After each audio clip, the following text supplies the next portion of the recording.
Friends, welcome to BCC classes. इस video को देखने से पहले आप लोग पार्ट 1 का वीडियो देख लें। इस वीडियो में हम लोग दो चीज़ पढ़ेंगे, आधारभूत समानुपातिक परिमेय बीपीटी यानी कि बेसिक प्रोपोर्शनल थ्योरम, ठीक है। दूसरा है आधारभूत समानुपातिक परिमेय का विलोम यानी converse of BPT basic proportional theorem. इन दो चीज़ को पढ़ने से पहले हम बता दें कि ये दोनों चीज़ एग्ज़ाम व्यू से हैं, यानी कि ये दोनों व्यू हैं, इसको दोनों चीज़ को अच्छे से क्लियर कर लीजिएगा, हमेशा पूछता रहता है, ठीक है। पीछे हम लोग ये समझ चुके हैं त्रिभुजों की समरूपता, यानी कि त्रिभुज कब समरूप होते हैं, जब उनके संगत कोण बराबर हों और उनकी संगत भुजाएं एक ही अनुपात में हों अर्थात समानुपाती हों, तब जाकर के कोई भी त्रिभुज एक त्रिभुज की वो क्या बोलते हैं समरूप होती हैं। अब ये दोनों चीज़ को पढ़ने से पहले हम कुछ पीछे की बातें याद कर लेते हैं। जैसे कि ये देख लेते हैं कि एक त्रिभुज है, तो हम जानते हैं एक त्रिभुज का क्षेत्रफल एरिया ऑफ ट्रायंगल PQR बराबर होता है 1/2 आधार गुणे ऊंचाई। तो यहाँ पर आधार है PQ, तो PQ अब ऊंचाई हम ड्रॉ कर लिए हैं RN, तो यहाँ पर ऊंचाई होगा RN, ठीक है। उसी तरह से अगर इस फिगर की बात करें तो ये त्रिभुज हमारा है ABC, ये त्रिभुज है। तो एक त्रिभुज का फॉर्मूला होता है, क्षेत्रफल का फॉर्मूला एरिया ऑफ त्रिभुज ABC बराबर हम लिख सकते हैं 1/2 आधार, तो आधार तो मेरा ये हो जाएगा AB,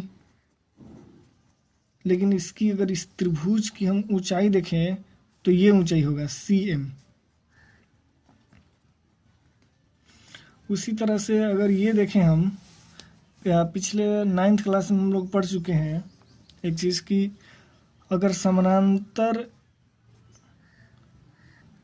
समानांतर रेखाएं के बीच अगर कोई मेरा त्रिभुज बना है और इसी त्रिभुज के आधार से कोई दूसरा हम अगर त्रिभुज ड्रॉ करते हैं ऐसे,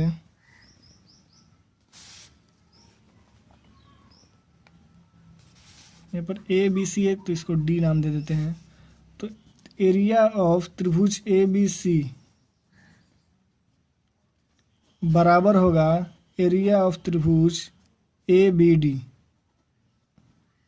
ये चीज़ हम लोग 9th क्लास में पढ़ चुके हैं। ये कब होता है, जब एक ही समानांतर रेखाओं के बीच में और एक ही आधार से दो बने कोणों का क्षेत्रफल आपस में बराबर होता है। अब परिमेय 6.1 देखते हैं। बोला यदि किसी त्रिभुज की एक भुजा के समानांतर अन्य दो भुजाओं को भिन्न भिन्न बिंदुओं पर प्रतिच्छेद करने के लिए एक रेखा खींची जाए तो ये अन्य दो भुजाएं एक ही अनुपात में विभाजित हो जाती हैं। अर्थात कहने का मतलब ये है कि यदि एक त्रिभुज के किसी एक अन्य भुजा, कोई भी एक भुजा के समानांतर एक हम रेखा खींचे, जैसे हम BC के समानांतर एक रेखा खींच लिए हैं, तो इसके समानांतर खींचे हैं, तो ये बोला है कि जो दो अन्य भुजाएं हैं AB और AC, इन दोनों भुजाओं को ये रेखा एक ही अनुपात में विभाजित करेगा। ये परिमेय 6.1 है, इसको हमको प्रूफ करना है। एक बार पुनः बता दें, आधारभूत समानुपातिक परिमेय ये कह रहा है कि यदि एक त्रिभुज में किसी एक भुजा के समानांतर एक अन्य भुजा खींची जाए तो दो भुजाओं को ये समान अनुपातिक में विभाजित करता है। अर्थात कहने का मतलब कि इस त्रिभुज में BC पैरेलल है DF के, तब ये दिया है BC पैरेलल है DF के, ये दिया है, ये अनुपात 6.1 में कर रहा है कि एक भुजा के समानांतर एक लाइन खींचा गया है, तब जाकर के हमको प्रूफ करने की AD बटे में DB बराबर होगा AE बटे में EC। तो ये दिया है B C parallel D F, हमको प्रूफ करना है ए डी बटे में बी डी और ए ई बटे में ई सी। तो इसको प्रूफ करने से पहले हम कुछ रचना करेंगे। रचना ये करेंगे कि त्रिभुज ए डी ई में इसके एक लंबवत इसका ए डी ई का ऊंचाई ज्ञात कर देंगे, यानी कि यहाँ से एक हम ड्रॉ कर देंगे, ये त्रिभुज ए डी ई का ऊंचाई होगा। और फिर क्या करेंगे कि बी और डी को मिलाएंगे, बी और डी को मिला लेंगे, फिर डी और सी को मिलाएंगे, ठीक है। और फिर इसको आधार मान के ए ई को आधार मान के त्रिभुज ए डी ई में ए यू को आधार मान के ए ई को आधार मान के डी एम एक ऊंचाई खींच लेंगे। अब उसके बाद हम देखेंगे कि हमको प्रूफ क्या करना है। तो इस प्रूफ में देखेंगे कि ए डी आ रहा है, तो ए डी यानी कि ये आधार होगा मेरा। तो त्रिभुज ए डी ई में, त्रिभुज ए डी ई में अगर हम देखें, अगर एरिया ऑफ त्रिभुज ए डी ई बराबर लिखे तो 1/2 आधार, आधार ए डी हो जाएगा और इसका ऊंचाई एन ई होगा, चूँकि हम रचना में एन ई ऊंचाई किए हैं, एन ई हो जाएगा। अगर इस फिगर को इस तरह से करके देखें तो देखिए ये ऊंचाई एन ई होगा, ठीक है।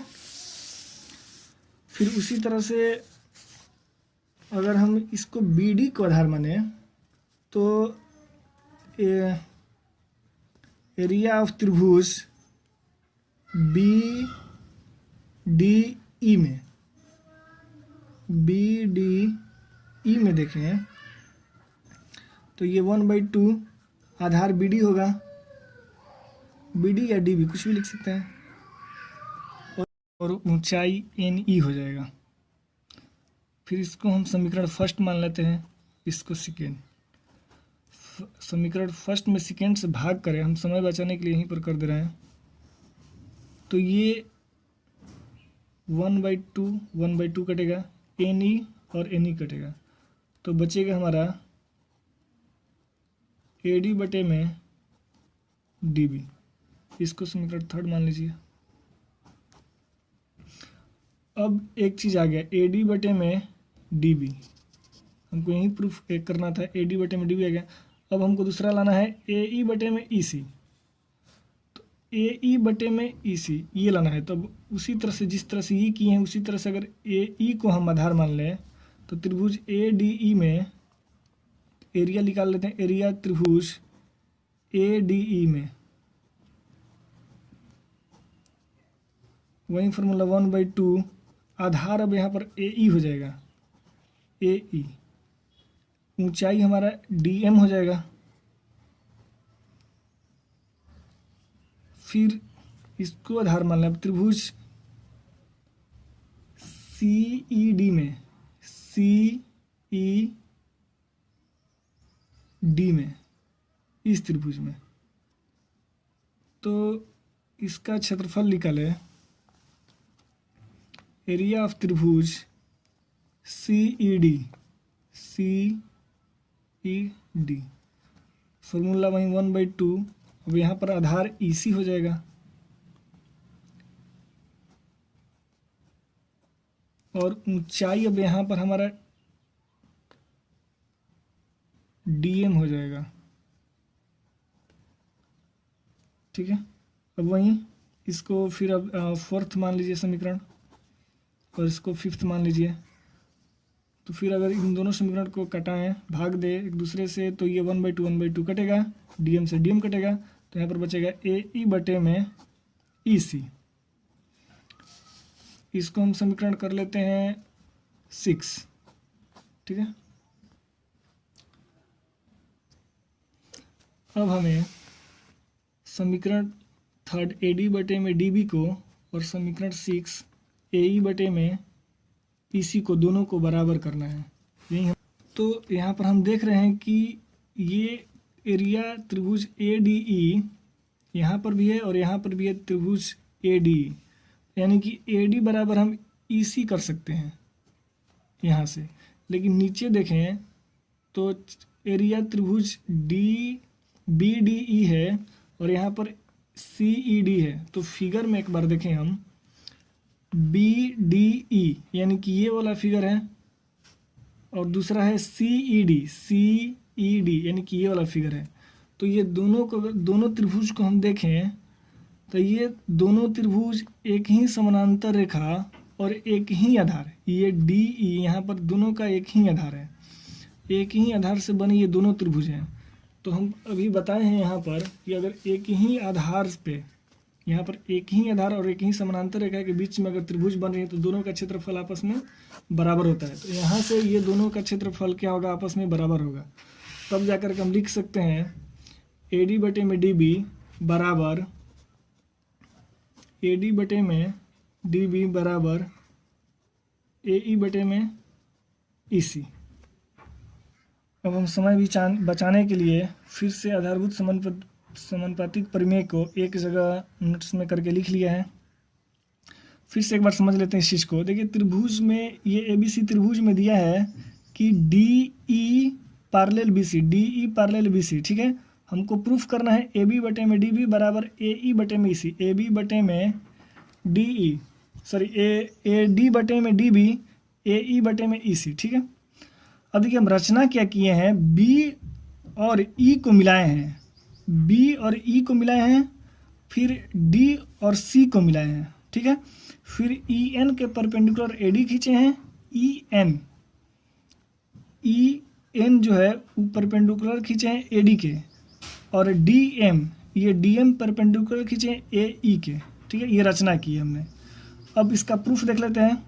तो त्रिभुज ADE एरिया ऑफ त्रिभुज ADE बराबर 1/2, ये आधार और ये ऊंचाई NE, वही चीज़ हमने लिखा है जो चीज़ समझाया है पीछे, उसी तरह से इसको भी फिर इसको रख के कटा दिया है, जो आया है उसको समीकरण AD मान लिया है। ये NE से NE कट गया है, 1/2 से 1/2, AD बटे में DB बचा है तो लिख दिए हैं।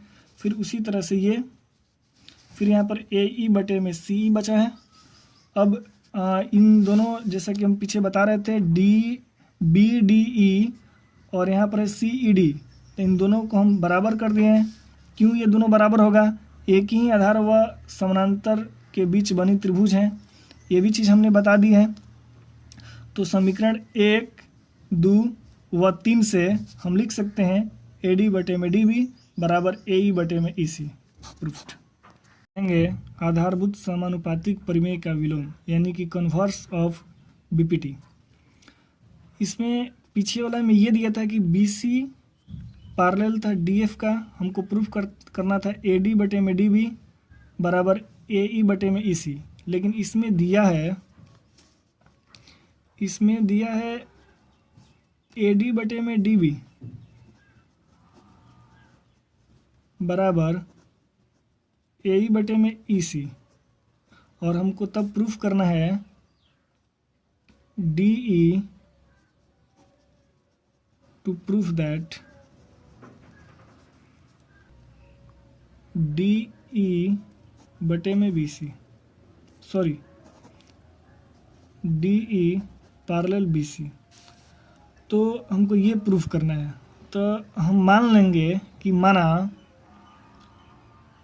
DE डैश कोई एक अन्य पैरेलल है BC के, ये हम रचना में कर लेंगे कि DE डैश BC के पैरेलल है। तब DE डैश BC के पैरेलल है, तब हम लिख सकते हैं कि AD बटे में DB जब DE डैश पैरेलल होगा BC के, तब हम लिख सकते हैं AD बटे में DB बराबर AE बटे में AE डैश बटे में E डैश C। इसको समीकरण फर्स्ट कर लीजिए। जब DE पैरेलल होगा BC के, तब हम यहाँ से लिख सकते हैं AD बटे में DB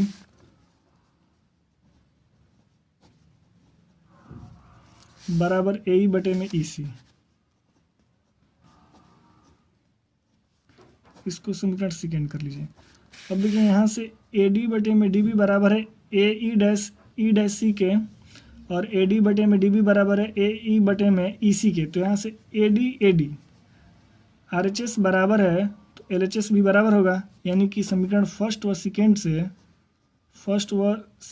से हम लिख सकते हैं ए ई डैश बटे में ई डैश सी बराबर ए ई बटे में ई सी। अब इस समीकरण में हम दोनों तरफ एक जोड़ेंगे तो ये हो जाएगा A E dash plus E dash C plus 1 बराबर ए ई बटे में ई सी प्लस 1। ठीक है, इसको सॉल्यूशन करेंगे तो मेरा लास्ट में आएगा ए सी बटे में ई डैश सी बराबर ए सी बटे में ई डैश सी ई सी। अब देखिए यहाँ पर ए सी बटे में ई डैश सी है बराबर ए सी बटे में ई सी है, तो ये तभी संभव होगा जब ई डैश और ई दोनों संपाती होंगे। संपाती कहने का मतलब है कि दोनों एक ही बिंदु पर होंगे, या तो यहाँ पर होंगे या तो यहाँ पर होंगे, मतलब दोनों एक ही जगह पर होंगे, तभी जाकर के ये चीज़ संभव हो सकता है। तो इसका मतलब ये है कि दोनों एक ही बिंदु पर होंगे, तो हम कह सकते हैं कि D E parallel B C होगा, प्रूफ्ड। अब हम इसको अच्छे से समझने के लिए एक जगह लिख लिए हैं, आप लोग इसको स्क्रीनशॉट करके लिख सकते हैं।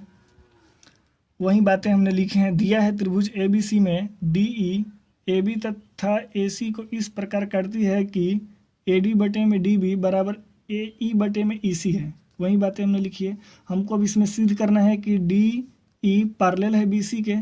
माना DE BC के पैरेलल नहीं है तथा DE डैश BC के पैरेलल है। तो जब DE डैश BC के पैरेलल होगा तब हम लिख सकते हैं AD बटे में DB AE डैश बटे में E डैश C। क्यों? अभी पीछे हमने प्रूफ किया, ये कब होता है? आधारभूत समानुपातिक प्रमेय द्वारा ये चीज़ हम लिख सकते हैं।